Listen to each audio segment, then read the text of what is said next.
বান্দা যখন নফল ইবাদত করে তখন বান্দার হাত আর বান্দার হাত থাকে না, ওইখানে আল্লাহর হাত যুক্ত হয়ে যায়। বান্দার পা থাকে না, সেখানে আল্লাহর পা যুক্ত হয়ে যায়। বান্দা যখন দেখে নিজ চোখে দেখে না, আল্লাহর দৃষ্টিশক্তি সেখানে যুক্ত হয়ে যায়। চিল্লায় বলেন ঠিক কি না? এজন্য নফল ইবাদত করতে রাজি আছেন তো? সুনানে তিরমিজির বর্ণনায় আল্লাহর হাবিব সাল্লাল্লাহু আলাইহি ওয়াসাল্লাম বললেন, হাদিসে কুদসি, কিয়ামতের দিন বান্দার যখন ফরজে ঘাটতি হবে, কিসে ঘাটতি হবে? ফরজে।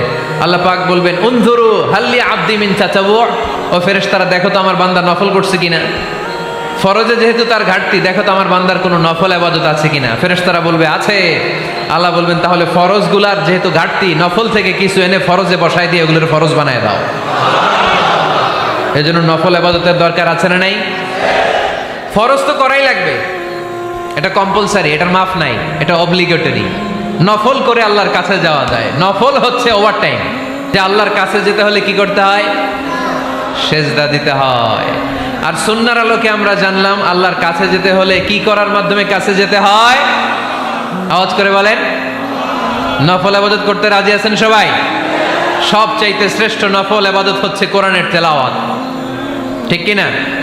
আল্লাহর হাবিব সাল্লাল্লাহু আলাইহি ওয়াসাল্লাম বললেন, নফল ইবাদতের মাধ্যমে আল্লাহর কাছে যেতে চাও, নৈকট্যপ্রাপ্ত বান্দা হতে চাও, আফদলুল ইবাদাতি তিলাওয়াতুল কোরআন। সবচাইতে যত নফল ইবাদতের লিস্ট হতে পারে, এই লিস্টে র্যাঙ্কিং এ 1 নাম্বার থাকবে কোরআনের তেলাওয়াত। এই কোরআন তেলাওয়াত করতে রাজি আছেন তো? আমার হাতে যে কিতাবটার নাম কি? সবাই বলতে পারেন নাই? আওয়াজ করে বলেন তো, কিতাবটার নাম? এই কিতাবে ভুল আছে? সন্দেহ আছে? সংশয় আছে?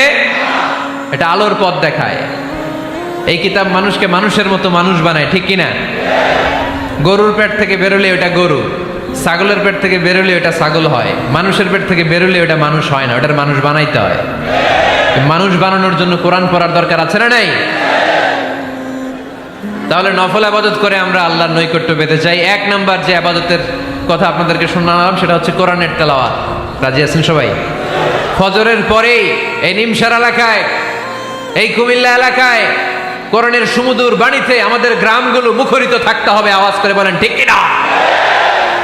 একটা সময় ছিল আমার বাংলার ৬৮,০০০ গ্রাম থেকে ফজরের পর কোরআনের ধ্বনি শোনা যেত। ৬৮,০০০ গ্রাম থেকে, মক্তবগুলো থেকে আল্লাহর বাণী শোনা যেত। কিন্তু এখন নানা ষড়যন্ত্রের কবলে পড়ে আমাদের মক্তব বন্ধ হচ্ছে, আমাদের কোরআন তেলাওয়াত থেমে যাচ্ছে। কোরআনের তেলাওয়াত কশিনকালেও থামায় দেওয়া যাবে না। চিল্লায় বলেন ঠিক কিনা? রোজ সকালে শুনতাম আগে আল কোরআনের বাণী রে, আল কোরআনের বাণী। এখন শুনি সারে গামার দীপ্ত ফ্যান ফ্যানানি।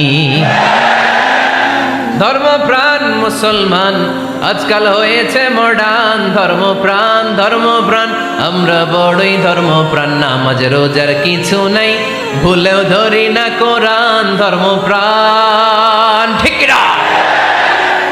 প্রতিদিন কোরআন শিখায় যে তার পকেট যায় ফাঁকা রে, তার পকেট যায় ফাঁকা। সপ্তাহে 2 দিন গান শিখায় যে নেয় তো 1000 টাকা। ধর্মপ্রাণ মুসলমান আজকাল হয়েছে মডার্ন। ধর্মপ্রাণ আমরা বড়ই ধর্মপ্রাণ। নামাজ রোজার কিছু নাই, ভুলেও ধরি না কোরআন। ধর্মপ্রাণ। আমরা কি এমন ধর্মপ্রাণ হতে চাই? ফজরের পর আমাদের সিলেবাস কি? কোরআন তেলাওয়াত। আওয়াজ করে সবাই বলেন, ফজরের সালাতের পরে আমাদের প্রতিটি পরিবারে, প্রতিটি ঘরের সিলেবাস কি? তাহলে কোরআন তেলাওয়াত করব না। তাহাজ্জুদ করব কখন? তাহাজ্জুদ পড়লে আপনার মর্যাদা বাড়ায় দিবে কে? রব্বুল আলামিন বলেন, ওয়া মিনাল লাইলি ফাতাহাজ্জাদ বিহি নাফিলাতাল লাকা আসা আইয়াবা'আসাকা রাব্বুকা মাকামাম মাহমুদা। তাহাজ্জুদের নামাজ যারা পড়বে তাদের মর্যাদা বাড়িয়ে দেয় কে? কারণ ওই মুহূর্তে আল্লাহ প্রথম আকাশে নেমে আসেন আর ডাকে, আলা মিন মুস্তাগফিরিন আগফির আল্লাহ। কার ক্ষমা দরকার?